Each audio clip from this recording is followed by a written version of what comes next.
Let's take a moment of silence to mourn the loss of a fellow otaku's collection, because that was probably the saddest point of this episode. That was really fucking sad, because if someone came in and sold all my manga, my anime, my body pillows, my everything I own, and it comes in terms of anime and manga related or even gaming, I'd probably cry. Oh god, dude. Oh my god. That ending, that's sad. That's fucked up, and that was wrong. So, apparently, an otaku's entire collection can actually pay for an entire amusement park's wage. Like, you know, paying the employees for an entire month. That's pretty fucking ridiculous. Seems legit. So anyways, this week's episode of Amagi Brilliant Park.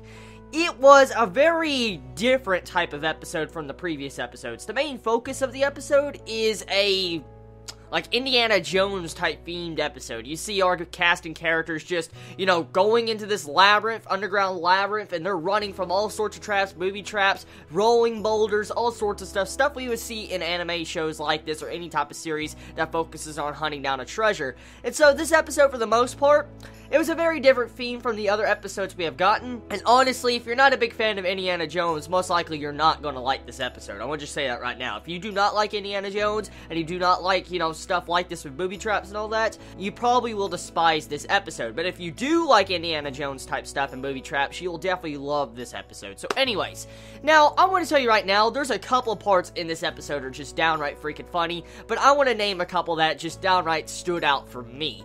The entire bit with the rolling boulder, like the spiky boulder and all that was coming after Seiya and about to, like, hit him, and then you see Sento, like, push him out of the way, and she gets drug into the hole. You see Seiya run over to the hole, and he's like, Sento! He's just yelling at the hole, you know, all sad and all that. All of a sudden, you see the sheep dude, he gets fucking hit into another hole, like, right next to Sento's hole, and then he looks at it, and he's like, Sento!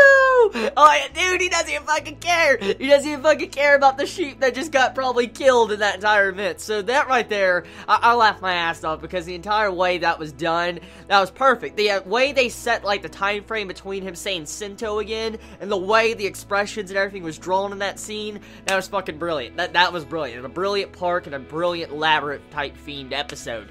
So, besides that scene, there's a couple other scenes. Like I said, the otaku scene, that was just fucking depressing, okay? You won't understand why that's depressing unless you have a collection like that. And when someone gives that up, oh my god. Oh my god. And one thing though, I really do like the little addition to the tweets, like the type of tweets and like instant messages that were used in this episode with Sento, how she kept replying and all that very cryptic messages like, I'm gonna die, or I'm fine, just completely like ignoring the topic. She's just doing cryptic messages. It's like something you would see on Twitter, and I was just like, oh my god. Have you ever been a part of that when you're like trying to text a friend or something, and all of a sudden, like when you ask a question, they're like, you know, or just, you know, something very short, and it doesn't make sense for what you're talking about? I'm like, what the fuck? So, yeah, that entire bit was very realistic. I've seen that type of, you know, texting before, so I got a good laugh out of that.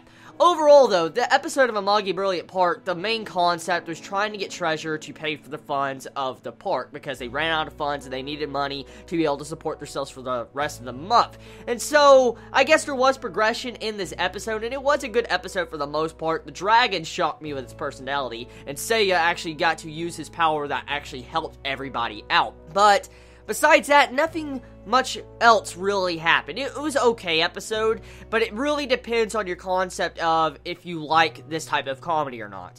And honestly, I've seen a couple people say that, you know, it seems like it's going into an episodic type theme.